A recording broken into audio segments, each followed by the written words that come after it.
Hey Moxie, what's going on? We're finishing out our third day of this 8th week of HomeWODs with a doozy, all right?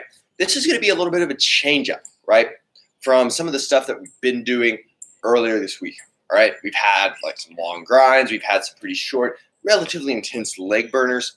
Today though, our workout of the day, Bullseye, is going to be much more focused on muscular endurance than it is kind of on lung capacity or just burning ourselves into the ground. Okay, so what we have today, it's 2 rounds for time with 2 minutes of rest in between rounds. It's going to be 100 double unders, a 200-foot bear crawl, a 300-meter dumbbell run, and 40 sit-ups. Okay, so what we're kind of looking at here is that all of these movements are going to be really focused on our muscles' ability to kind of sustain multiple movements that are going to be fatiguing to them. Okay, we're going to start off with the double unders, right?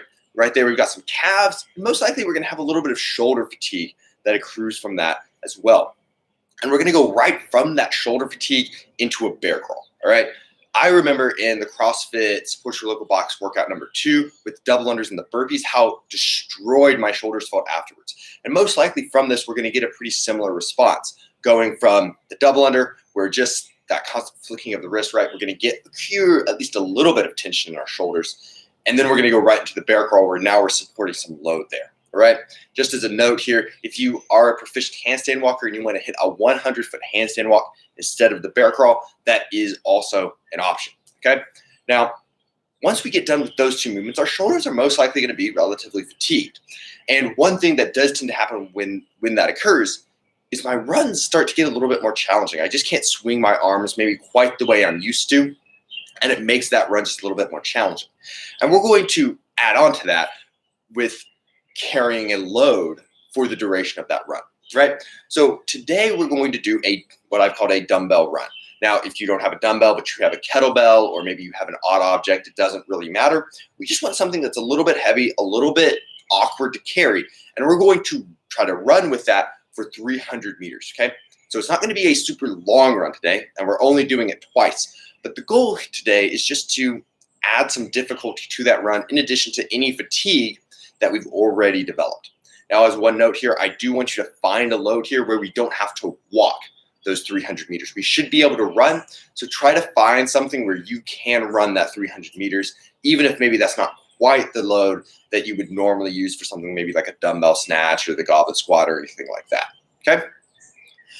Once we've done that 300-meter run, we're finishing our round off with 40 sit-ups. And this is really where some muscular endurance is going to come in as well. We have been spending a lot of time on L-sits, hollow rocks, and similar movements, but we haven't done too many abdominal movements that are just kind of focused on that concentric phase, right? Where we're actually just sitting up and then relaxing back down. We've just been holding isometrics. So there is going to be a little bit of a different effect here for sure. And it is going to most likely be pretty fatiguing to your abs. But with that being said, right, we're not going to see the same lung fatigue that we would expect from a movement, maybe like 40 jumping squats or something like that, okay? So just kind of to summarize these rounds, we are going to see a lot of muscle fatigue accruing across the rounds, but most likely as well with that, we're not going to get quite as much lung fatigue today. So that should allow us to keep the intensity pretty high, to still keep pushing through the rounds, even as we get deep into that second round, okay? The 2 minutes of rest, just there to make sure we keep the intensity high. Now, moving on from that stuff, guys, what we've got is just a little bit of posterior chain accessory work to finish out these first 3 days of training, all right? We have 3 movements, the single leg RDL, the glute bridge, and Superman rocks, okay?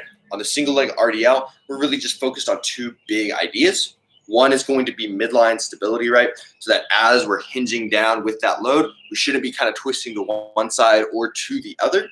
That's just going to really deload our hamstring and our glute, and it's going to put all the pressure in our low back, and that's just not what we're trying to accomplish with that single leg RDL, right?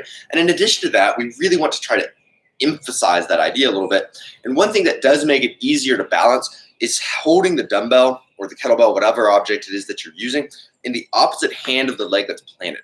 That way I don't have all of my weight on this one side that's kind of pulling me in that direction. And this really requires me to maintain that midline stability throughout the movement, okay?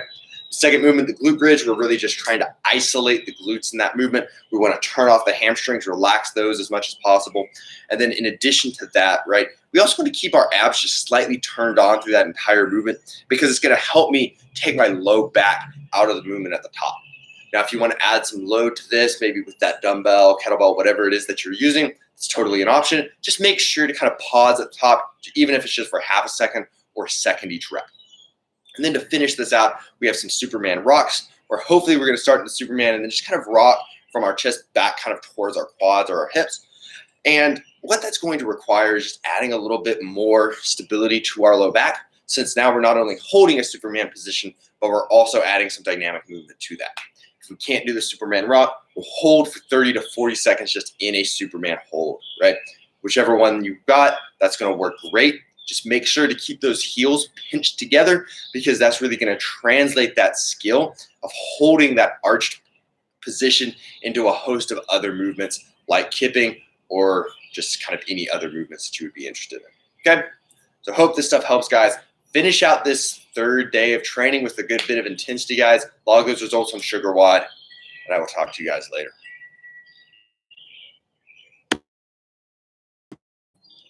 I'm not thinking.